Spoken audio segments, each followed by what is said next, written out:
And it's based in science. It's set in a hive, and it's a thriller about forbidden motherhood, because the honeybee at 40,000 years old is the oldest consistent society on Earth. So it's a social organism, and in the honeybee colony, only the queen may breed. But in a hive of, say, 80,000 bees, 5% of them are drones. They're fertile males who will go out. Their only job in life is to reproduce with a virgin queen from another hive. There is the queen, whose lifespan is about 5 years, 2 to 5 years. And then all the other bees, the bees that you see pollinating, they are sterile females. And the rule of the hive is that only the queen may breed, but 1 in 10,000 sterile female bees will spontaneously become able to lay eggs. And when that happens, even very sober scientists call her, she's called the laying worker. Her scent changes. She will carry on doing her job in the hive, but when she lays an egg, she will hide it. And so that suggests that she knows she's done something transgressive. And then her half-sisters or her full sisters form a little group which scientists call the fertility police. And they will track her by her scent around the hive. And when they find her egg, they will eat the egg and they will tear her apart. And I just thought, I can't believe this is true. You've got a queen, you've got a mass of workers, so you've got this social hierarchy, and we all know what that is like because we live in it. And you've got this character who, when she becomes a mother, will ignore every rule that she has lived by to protect her children. And I think we all know that feeling, that if anyone here who's a child is not a mother, know that your mother would probably break the law gladly to save your life, and any mothers in the room will know that you will do anything to protect your child, right?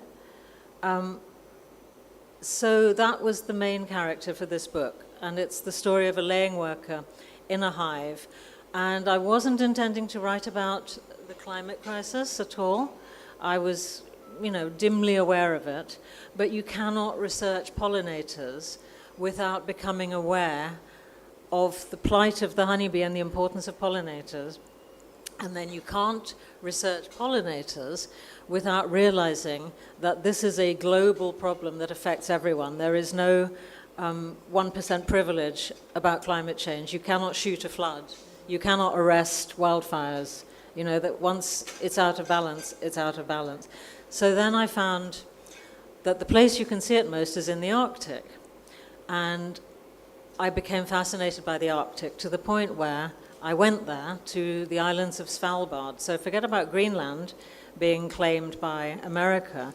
Svalbard, is anyone familiar with Svalbard, this archipelago that's in the Barents Sea between Russia and Greenland? Russia has laid claim to it for a very long time, has planted a flag on the seabed, and there is no police force there, or there's a nominal Norwegian police force of about 20, if that. So I went to Svalbard and wrote a book about the tension between conservation and the exploitation of the Arctic. And I found out, to my jaw-dropping shock, that there are loads of people making a fortune from the melting ice cap, particularly shipping, because this long-sought passage across the North Pole, which has claimed probably hundreds of thousands of lives over centuries, is now open. The sea ice has melted, and the time of shipping has been cut down by 15 days, which translates to cheaper goods for the consumer. And so I wrote a novel set very much in the world of men, although there are women in it. And the crazy women I met there are very popular characters. So the bees, the tiny little honeybee, led me to the Arctic. And while I was in Svalbard, I found out about whaling and walrusing. And I thought, this is so shocking, because there were people saying, now whaling has stopped and the fish are back and these bays are full of fish again. Why haven't the whales come? Well, it's obvious. It was obvious to me while the whales haven't come. They have culture, they have song paths. Just because we don't understand how animals do things doesn't mean they're not highly sophisticated and intelligent and operate to different paradigms that science can as yet comprehend.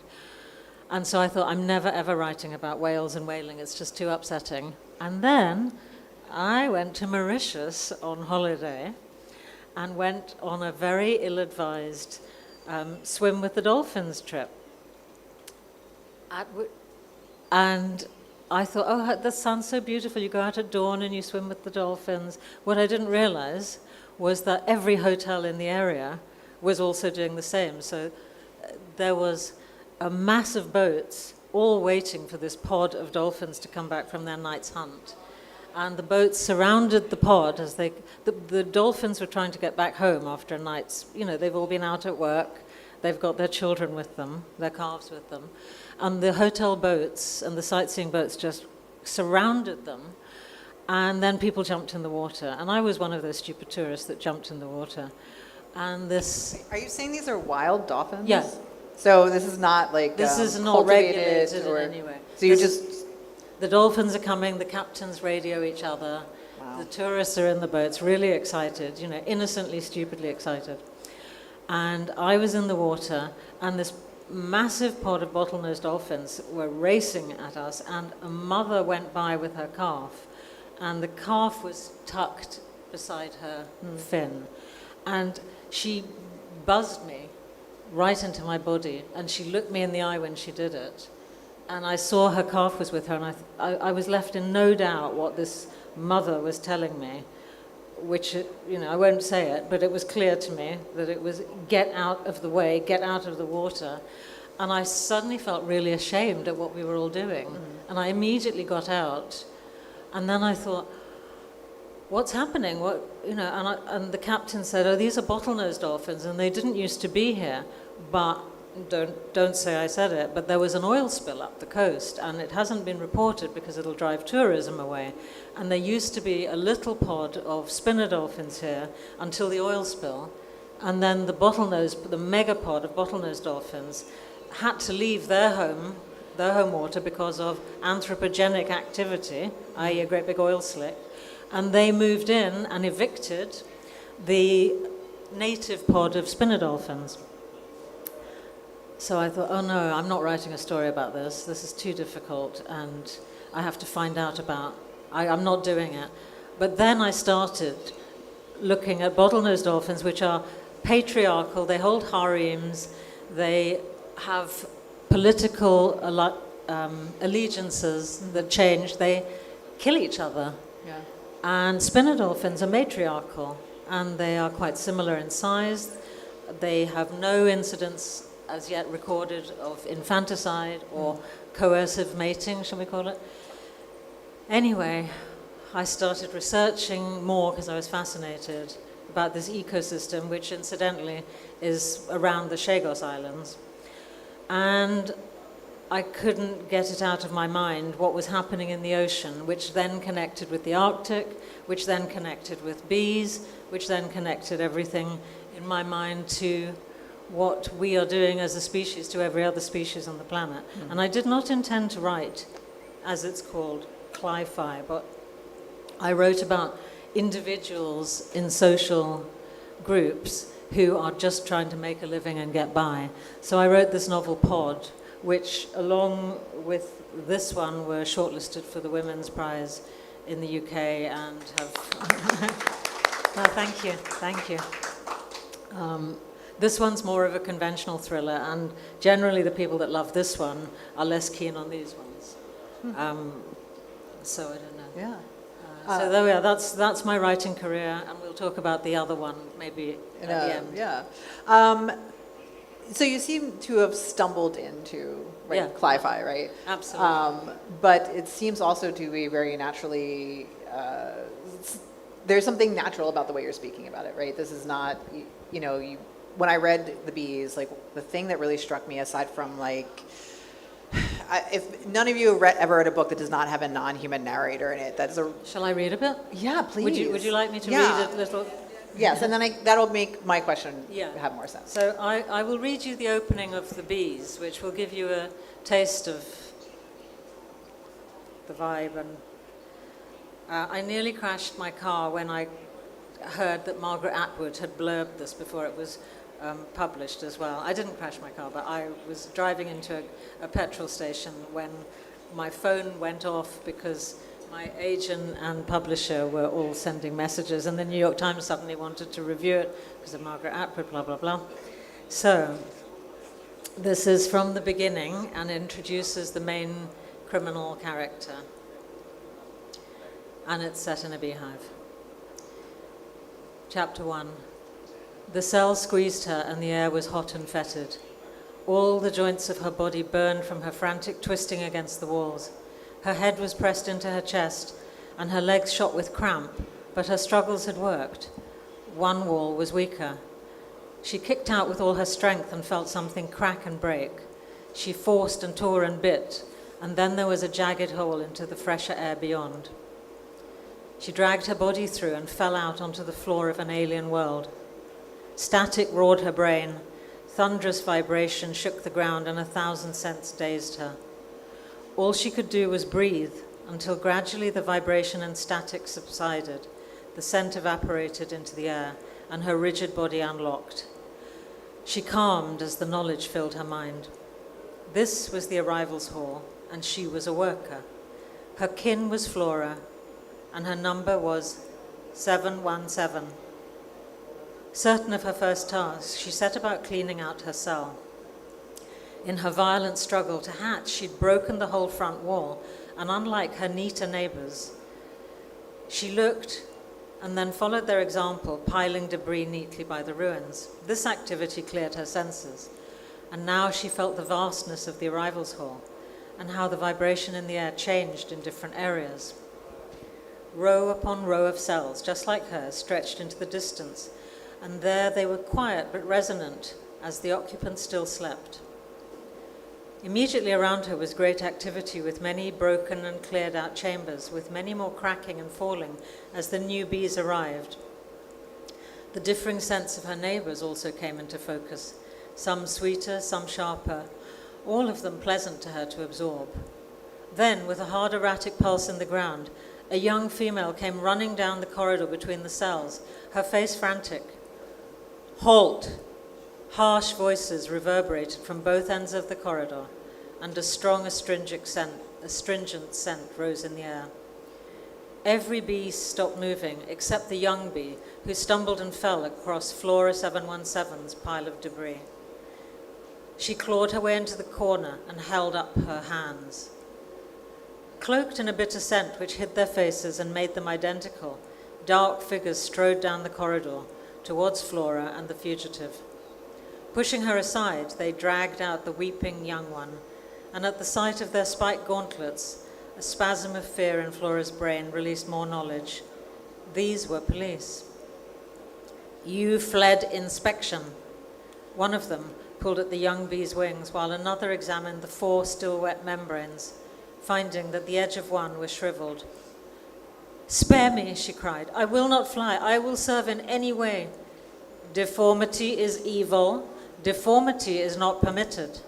And before she could further speak, the 2 officers pressed her head down until there was a sharp crack. The young bee with the shriveled wing hung limp between them, and then they dropped her body on the ground. "You," a peculiar rasping voice addressed Flora, and she didn't know which one spoke, but just stared in fear at the black hooks on the back of their legs. "Hold still." Long black calipers slid from their gauntlets, and they measured her height. "Excessive variation, abnormal." "That will be all, officers." At the kind voice and fragrant smell, the police released Flora. They bowed to a tall and well-groomed bee with a beautiful face. "Sister Sage, this one is obscenely ugly and excessively large and dark." "It would appear so. Thank you, officers. You may go." Sister Sage waited for them to leave. She smiled at Flora. "To fear them is good. Be still while I read your kin. I am Flora 717. Sister Sage raised her antennae. A sanitation worker. Who speaks?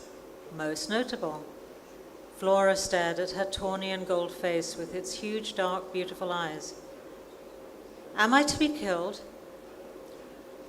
Do not question a priestess. Sister Sage ran her hands down the side of Flora's face. Open your mouth. She looked inside. Perhaps. Then she inclined her head over Flora's mouth and fed her one golden drop of honey. The effect was immediate and astonishing. Clarity washed Flora's mind, her body filled with strength. She understood the Sister Sage wished her to follow in silence, and that she must do now whatever she was asked. And so it goes on. Thank you. So we have this non-human narrator, right? This bee. And I think what I was getting at in the connection I was making is like, for any writer, empathy is an important tool in our tool set. So I would say when I teach my students, I say observing people and having empathy for them are how you develop your skills. And what really struck me about reading the bees is that you're moving us into this alien consciousness. There's such obvious research in there. I mean, I don't mean like in a and then footnote here, textbook, right? But the way you were able to describe the social hierarchy of the bees, the way they were all divided up, stuff that I knew from like science class, but also stuff that I didn't know at all, interactions with other insects, interactions with wasps. And I was really stunned that you have this empathy for these non-human characters who are obviously like in a parallel analogy for humans, but also you're bringing in like what is a really foreign world to us and the naturalness by which you were able to weave this together. Like one, how much research did it take on your part to get those things? Or two, did you have the story and then do the research, or did the research lead to the story? So to take the last part first, I came across the story of the laying worker and I just thought, wow, what an incredible character, a mother who will risk everything to keep her child alive. And so that was the thread I started pulling in my research, and that led me into learning about the honeybee and what a magnificent creature the honeybee is, and what feats of endurance and intelligence. And for instance, each thing I learned sort of blew my mind and made me more excited until I got quite obsessed. For instance, when a bee goes out pollinating, literally her brain will get bigger, her neural pathways will, her brain will develop. So whilst she is part of the collective and an obedient part of the hive society, when she's inside, when she's outside, she's on her own. She's an individual, which is very, that made me feel like, yeah, we're all like that. If we go to work, if we have a family, but then sometimes we're on our own. And how do we negotiate who we are in organizations, in different social structures? And so that seemed very normal, that you go out, you come back, you learn. And I'm not very good at maths. I'm willing to be, but it's true I'm not. So once I get to statistics, that's kind of the wall at which I know I've done enough research. And if it becomes mathematical rather than... there is a poetry in science. So once I get to statistics in anything, I've done enough research. Yeah. So that was... Yeah, I mean, it was such a beautiful insight into like the world of the hive. Yeah, it's an amazing place. Yeah, and also like the sort of loving ways you describe bees, which I think many people do understand their place in our ecosystem, but maybe also don't appreciate them. And that was also something that really struck me, is the description of them is beautiful, like pointing out that they have fur, which I think people don't realize. Yeah. There's also plenty of like, I don't know. Well, I'm an American, so there's old wives' tales about bees for Americans where, where a bee shows up, and when a bee shows up requires the luck, or if a bee stings you, it kills themselves by that's right. And so I was just really kind of astonished by the deftness, but you're able to like weave this narrative and this, where I also felt like I knew now a bit more about. I think part of the success of the bees is that I've been a writer since my 20s, and I've studied storytelling laboriously and then increasingly fluently. And so it has a strong story, but also that story is based on the facts. And that's what makes it a strong story, that most of the weirdest things are the truth. For instance, at the end of the summer, the sisters, the sterile female bees, will round up their half-brothers, the drones, and kick them out of the hive. And sometimes they kill them, sometimes they just maim them, and sometimes they just kick them out, because they do nothing. They do nothing for the hive except eat. Their sisters groom them, they are fed. All they do is make a mess, eat, and then go out to try and reproduce with, someone from somewhere else. So, No comment. no comment required, right? That is a fact of Right. honeybee society. Yeah. So it was, in a way, easy to get excited about these things, and having a queen that everyone worships. Being born in London and living in England with a queen that everyone worshipped was no stretch at all. So. Yeah. Would you say that you carried that same, did Not your everyone research wished. process evolve as you moved into the next two books, or is it mostly the same?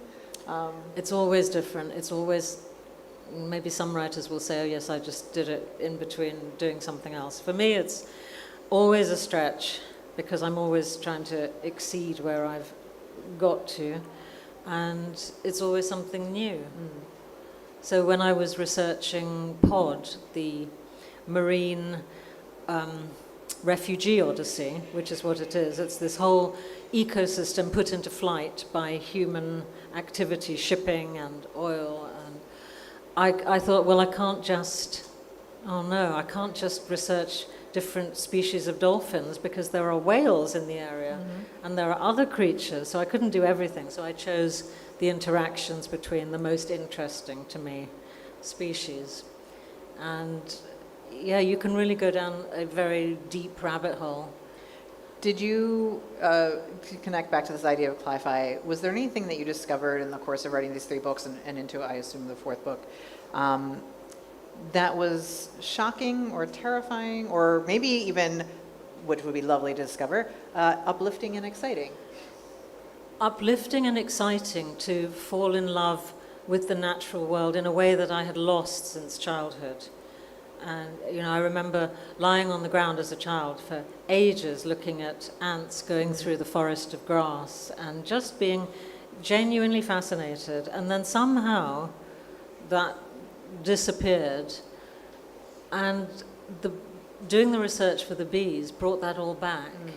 And much more than that, because now as an adult and seeing what I've seen about how the world is changing environmentally, there is no neutral place anymore. You can either go, I don't want to know, it's too painful, it's too difficult, I will have to change, and I don't want to change, I'm too lazy. I'm not able to be like that anymore. And I was really quite angry at myself, and then that became a sense of futility. What can we do? It's all too late, it's all too awful. And then that evolved into, well, I have to do something. And if I'm being called a cli-fi author, then that gives me some kind of platform to talk about this. And if people are loving the stories that I tell about the natural world, then they are engaging. And I know this because readers write to me and say that they are now getting more engaged in protecting their local environment, or they're planting for pollinators, or they've joined an organization to do something. And I really do believe that each one of us can do something, painful as it is to cross that line. But we cross that line daily in so many ways. I don't know if anyone was here last night at the opening event, and Sherry Raymond, was it Sherry Raymond? Yes. Talking about, get the plastic out of here. And she's right. You get called strident, you get called a pain,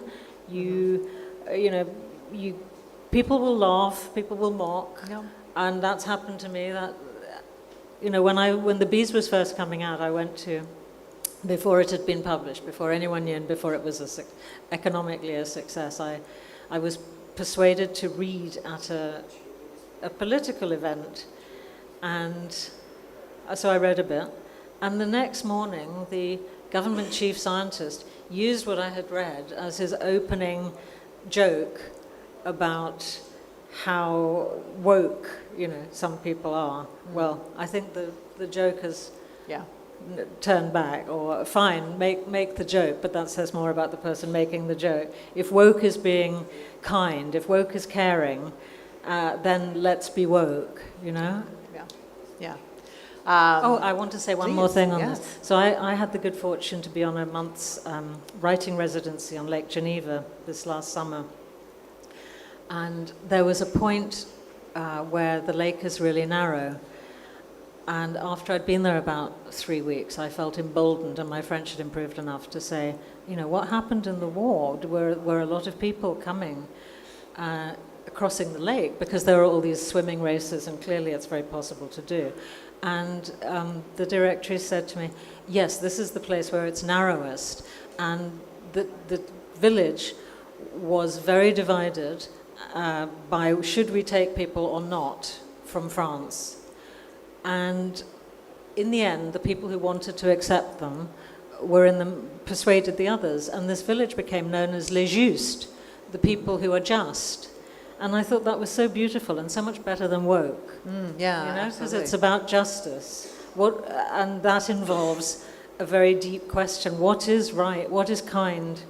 And you can't separate that from who you are and how you live. And what is the purpose of art, right, other than that? I can't answer that. I mean, Yeah. that's a really good question. I think if you have, for me, I was a very late bloomer. I wasn't published until I was 50.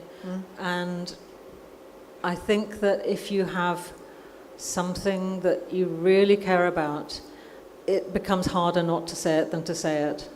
And for me, writing was the way that I was always rather furtive. And I worked as I got fired as a banker, got fired as an agent in LA, got fired from lots of jobs I shouldn't have been doing, until finally, there was only one way left, which was to start writing. And when I did start writing, I found a voice and willing listeners. So I would say I would like to talk about that, but I would also like to talk about the fourth book. So Okay. Dealer's Choice, what would you like to do first?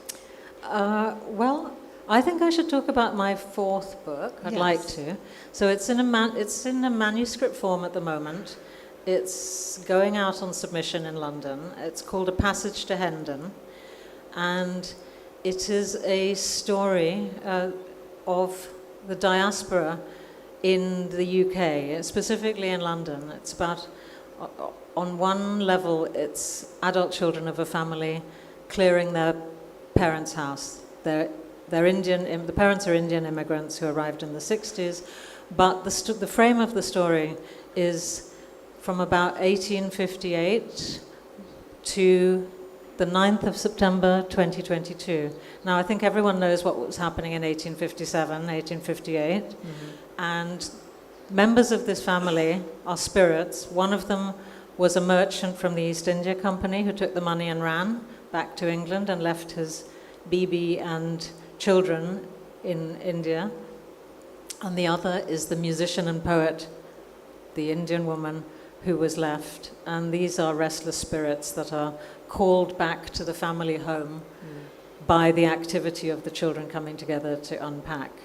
And it's set on the 9th of September 2022, because that is the day immediately after the announcement of the death of Queen Elizabeth II. And if you were in England at that time, particularly London, it looked like a religious festival. Suddenly, overnight, literally, the bus stops were all full of photographs of her in her jewelry. There were pictures everywhere, like a religious festival. And it felt, everyone was saying, it's the end of an era. And it is the end of an era. It was the end of an era where things that were taken for granted, like the British Empire and how great it was, were being called into question. And the structure of the story is a voyage from Bombay to Aden to Suez to Gibraltar to Tilbury and London. And these are all ports of empire. And as I started to think about this story, I thought, I don't know anything about Aden. I don't know anything about the history of the British in Egypt. And I started, like the bees, so I started pulling at this thread of a label on a trunk that my parents actually had, that they came from India to England. And so it's a story of empire told through this clearance of a house, which is nothing unusual as a story, but the magical realism is unusual. The adult generation growing up in London, not being a heat and dust, mangoes and sari story, but actually, what is it like to make a living in a country where you are othered? And that is my very personal history as well. And so I've had a lot of fun with it. And to my astonishment, it seems to be a very hot potato editorially. And for me, it's a natural progression because I write about caste and class and gender equality and social hierarchy. And I've done that in all my books. But now I'm doing it overtly and politically. And I have, since I've been in Karachi, I've been reading these fragments of emails like, it's too commercial, we don't know what to do with it, we don't know how to reinvent Laline, we don't know how to relaunch her as a historical novelist. And I'm thinking, okay, you just don't get it. Whereas here, you say partition, then there's no sort of head scratching, and do we need to talk about that, and is it relevant? It's really relevant to understanding the world. And I think it's really important to be able to tell stories about deeply important things, but also make them entertaining. And a story which, and these are, okay, so I'm going to tell you, these are reasons that it has been praised while being rejected. It's very entertaining. It's a lot of people will want to read this. We don't know what to do about it. We don't know where to position it. I mean, I believe that probably most people who are in this room would want to read it because it's our story, whichever side of any national line you're on. If you've ever been a colonized people, you know that there are certain universal truths. And if you can make people laugh and you can make people care about the characters, and you can also talk about politics, and how can this not be a subject of discussion and interest, you know? But apparently, as yet not. So that's my fourth novel, and I'm sure that it will happen, but you can be successful. You can be published in many languages. You can be paid a lot of money for some books, not much for some, and then you can reach a point where you think, I've probably done the best thing I've yet written, and people are like, don't know about that. Yeah. So, I mean, there's so many threads there too in your story, but also in the books. My first question was like, is it the setting? Is it too close to Elizabeth having passed, or like, are we too close to examining am I touching? Is it a sacred cow? Yeah, right. You know, it's also, if you have royalty, and this was a thought which started with the bees. If you have royalty, you have a hierarchy.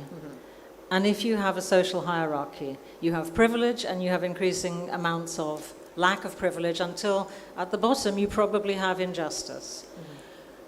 And so you talk about that. Now, it's very interesting that at the moment in the UK, the whole subject of royalty, I don't know if anyone is aware of what's going on, but it's getting pretty tarnished.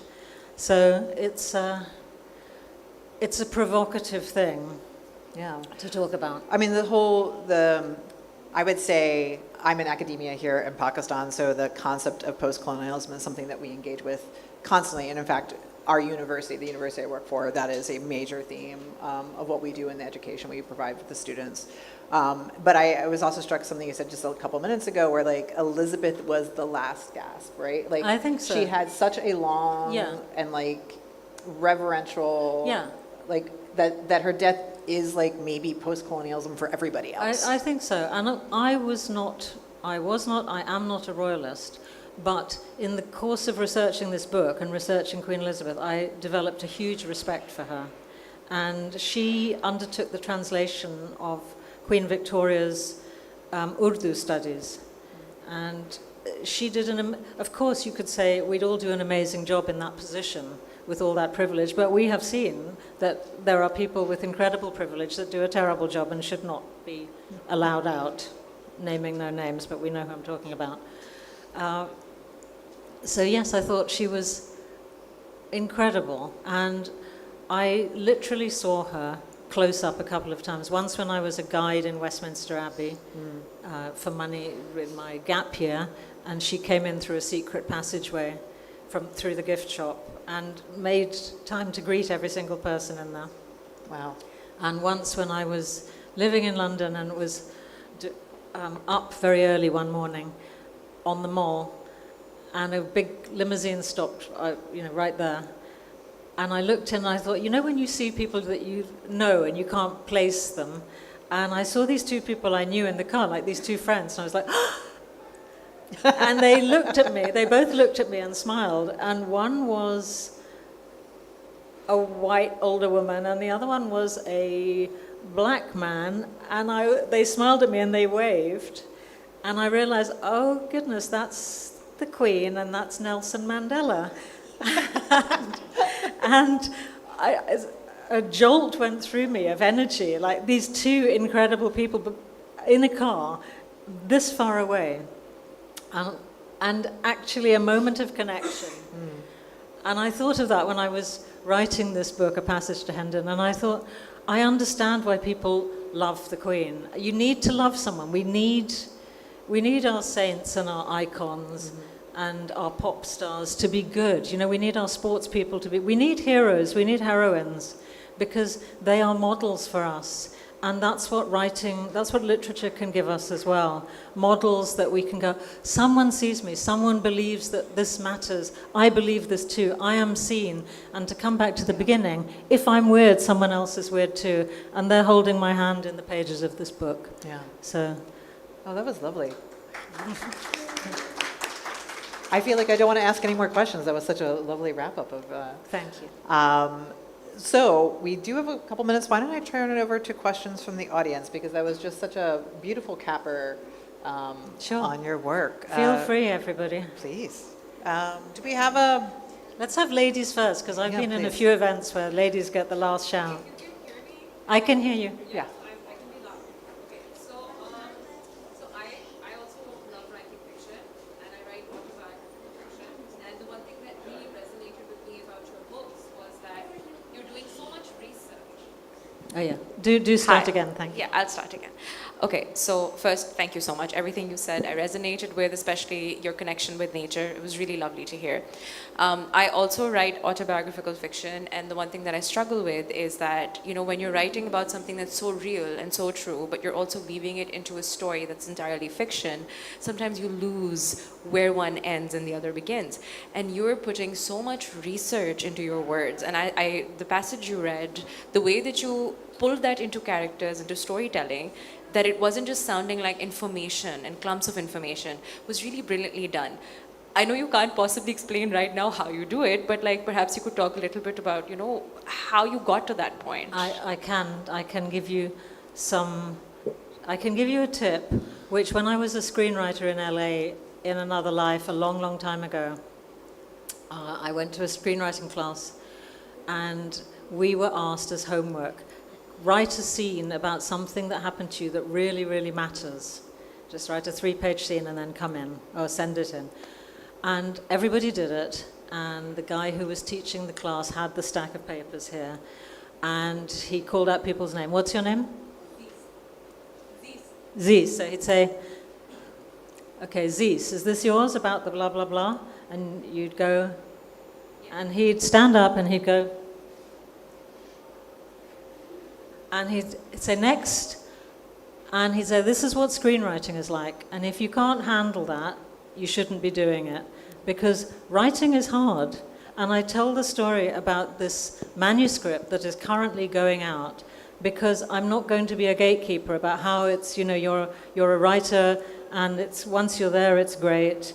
It's difficult, because if you're going to put yourself out there, like I've just done, you'll get rejected. It's inevitable. So you have to be careful with yourself And you have to practice, and I'm a lot older than you, so I've got better at being thick-skinned and practicing. But that's all it is. There's no secret. Just do it, and I wish you every success. Yeah.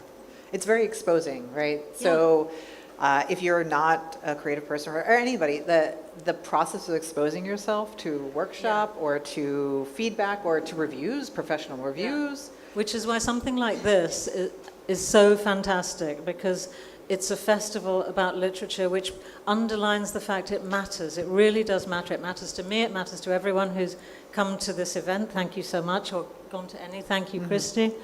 And we need that hand to hold to get through life. And art is a way, sport is a way, music is a way, all these things. Yeah. The humanities support us in different ways. And, you know, I read something about if you're scrolling constantly, you just become a pacified consumer. And it takes a lot more effort and a lot more energy and a lot more pain to go through the gritty process of making stuff. Yeah. And you have to care, and the caring has to be, you have to be convinced of why you do something, right? Yeah, absolutely. You have to care about your students. Yes. Whatever we all do in this room, you have to believe it's worth doing or it's intolerable, right? And even if you do believe it, it can be intolerable at times. Yeah. So, great question, thank you. Fantastic. You've reaffirmed what I do for myself. Yeah, thank you. Hey, so Laline, I was going to ask you, and then you mentioned about your manuscript, so my question just kind of flipped. But, you know, you've written about bees, and then whales, and then dolphins. The Arctic, I read, right? yeah. Right, the Arctic, and then you wrote about the pod. So I was going to say that, you know, you were a very sort of a climate change advocate author. Like that's the kind of a, you know, genre that you That's created. the genre that I'm supposed to stay in, yes. Yeah, and then you mentioned the fourth manuscript Yes. that you said is about humans. Yes. And a very, you know, it's completely different. Yeah. And now you're having so much difficulty in getting accepted because, again, they don't know which... What to do with it. Yeah, where to put it. Where, exactly. So, you know, my question first was that, you know, you're finding your edge in this, Yeah. you know, this kind of genre, but then you decided to completely step out of it, which was a very brave decision. Like, you could have kept going I know. and found another set of animals. I know. I get asked, clarify this, clarify that, judge this, go to this, talk about that. And unless it's something that I really believe in, there's probably somebody better who knows more. But, wait a minute. So, Although all of these books that you've written, Yeah. all of the themes are very human related, Yeah, right? They're not, everything happens in the human world, except that you chose animals that's right. for these. That's right. When this book came out in 2017, it was the time of the first Trump-Hillary debates. And most of the editors in New York were women of about my age or a bit older. They hated the men in this book so much. After writing The Bees, they could not believe that the same writer had written a book set in the world of men, and the men were behaving so badly, and why did I want to do this? And I said, because this is true, this is happening, this is not the tail that wags the dog, this is the whole dog that rules the world that we live in. This is the economic reality. And I've met these people, I've researched their worlds, I've had dinner with them, they're very charming, they're very compelling. Every time you talk to them, they have really good reasons why they're doing something. And only afterwards, when you go away, you realize they're wrecking our lives. But each single one of them can rationalize it. And I wanted to unpack and explore that. But the pushback of, you've written this lovely book about bees and the natural world, and it's lush and it's Keatsian, and now you've got these monsters tearing the planet apart, and Trump is up there, and this is not the direction of travel. But, you know, you write what, I feel like each time it's like a great big truck parks outside my front window and blocks my view, and the only way to get some light in is to get in the truck and drive it by writing the story that's sitting there for me. So Can I punt in a question here? Yeah, 'Cause please. Do you find that in your experience as a playwright and as a screenwriter and as a novelist that there is resistance to women who write about ugly things? Oh, yes. Yeah. That we Yeah. are supposed to be producing beautiful work, simple work, domestic work. It's really interesting. I don't know if anyone's coming to the Jane Austen event tomorrow, but we're going to be talking about why Jane Austen, this is in a panel, why Jane Austen is relevant today, and I think we can unpack that a lot more Yeah. then. I don't know, it's certainly in London, well, in Western publishing, as far as I can see with my limited view, if you want to be really outrageous, there's probably a publishing place for you. I mean, sex is selling, and sex written by women is selling a lot. And I don't know the answer to that. Yeah. I think nobody in publishing really knows how the weather is going to be until it's already happening. And I think it was Henry Ford that said if I'd asked people what they wanted, they'd have said a faster horse instead of the car. So the job of the novelist is to produce the car, Yeah. not a faster horse. More questions. We have a gentleman in the back. Hello. Hi, I see you. Yeah. I watched a show on dolphins on the BBC, a nature show. Oh, hang on, I can't hear you. I watched the show on BBC, like a nature show. Uh-huh, And they put cameras on the pod of dolphins. uh-huh. And they would get together and they would, a puffer fish, they would nudge it and rub it, and it would secrete some type of narcotic. Oh yeah. I think you're gonna like Pod a lot. Yeah, it's So I was wondering if you were aware. I'm not only aware, it is a significant part of this book. It's, Okay. Yeah, it's the fugu fish, the ones that inflate and produce a toxin to deter predators. But in the case of bottlenose dolphins, so far I believe it's only bottlenose dolphins, they find the fugu fish, they use them as toys, and as they knock them about, the fish inflates and the fish voids itself of its neurotoxin, and they all get high. And interestingly, it's young male bottlenoses that do this. It Females seemed like are- the whole family was there anyway. Really? Young, old, yeah. The degenerate family of bottlenose. Right. Okay, well, good. That's gender equality in the bottlenose pod. That's, And I was wondering who had the rough trade bag. And oh, that's me. Yeah, I think you might like this. Do we have other questions? Yes? Gentleman in the black shirt. It's kind of just a naive question.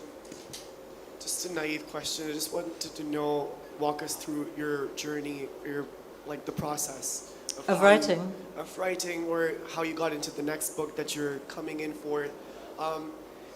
For beginners like myself who want to get into writing and want to also pursue reading as a passion, because we're in a time where we have such limited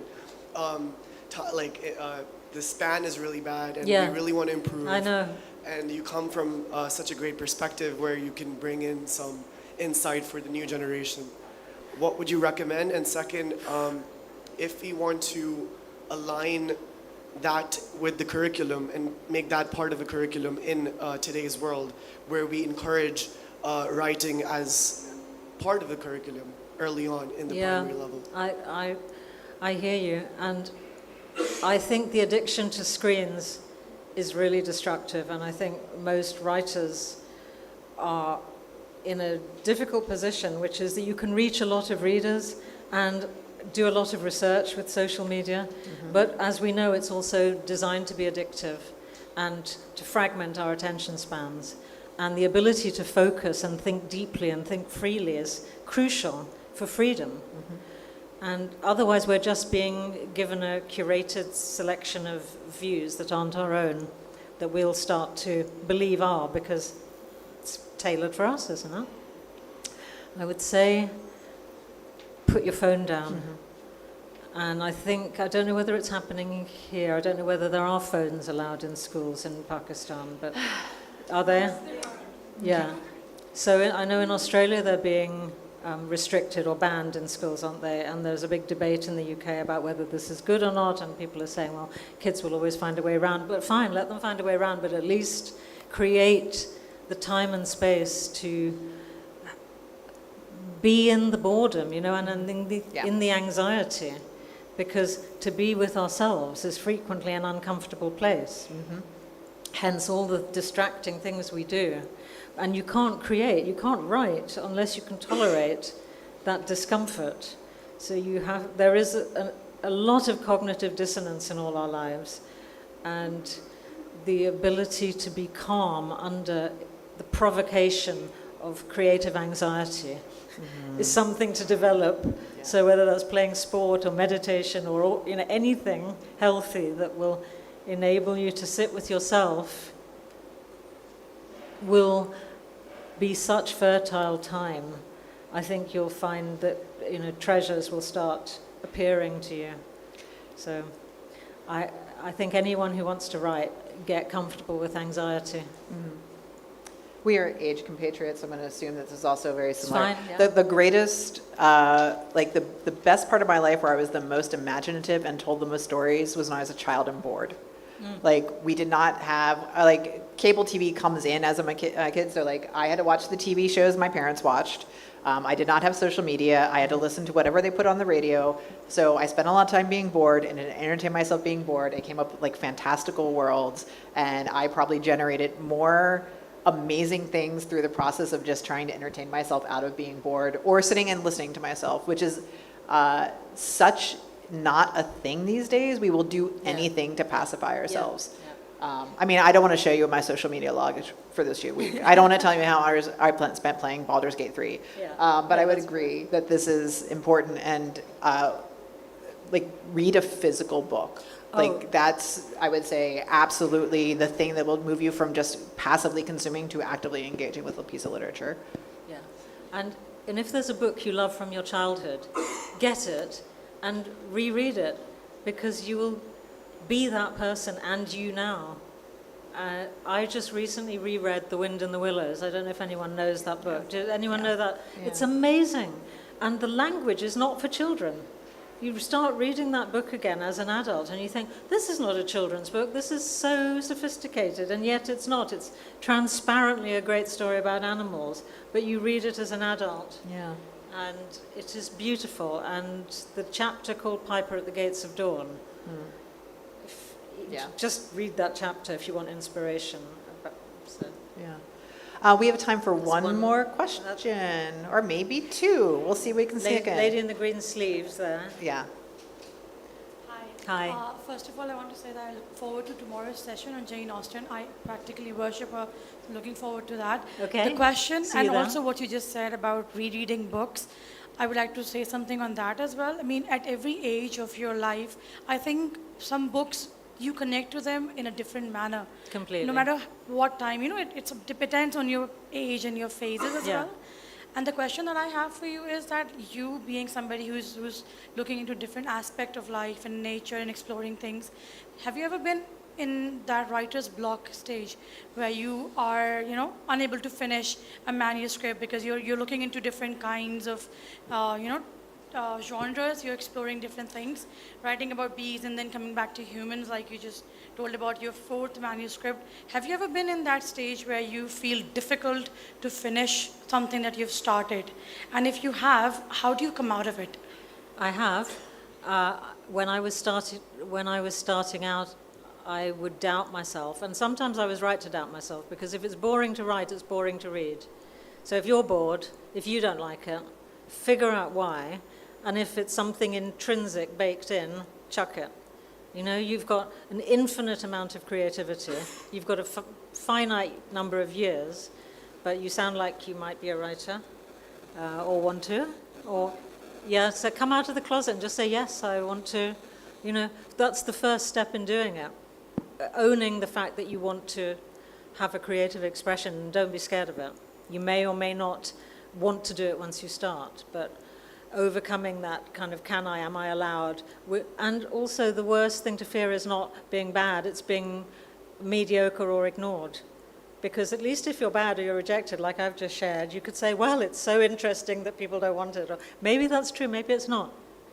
But writer's block is a sign that something is wrong with your premise, or maybe you're too tired, or maybe the circumstances of your life do not permit you to be in that flow of boring routine.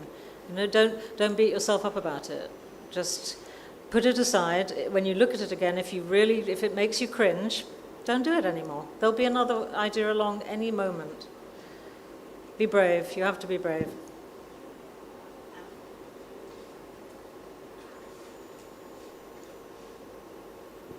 Thank you both for what was a great session. When you were talking about the ice, you said something like, when people ask you why write about this in specific, you said because it's true.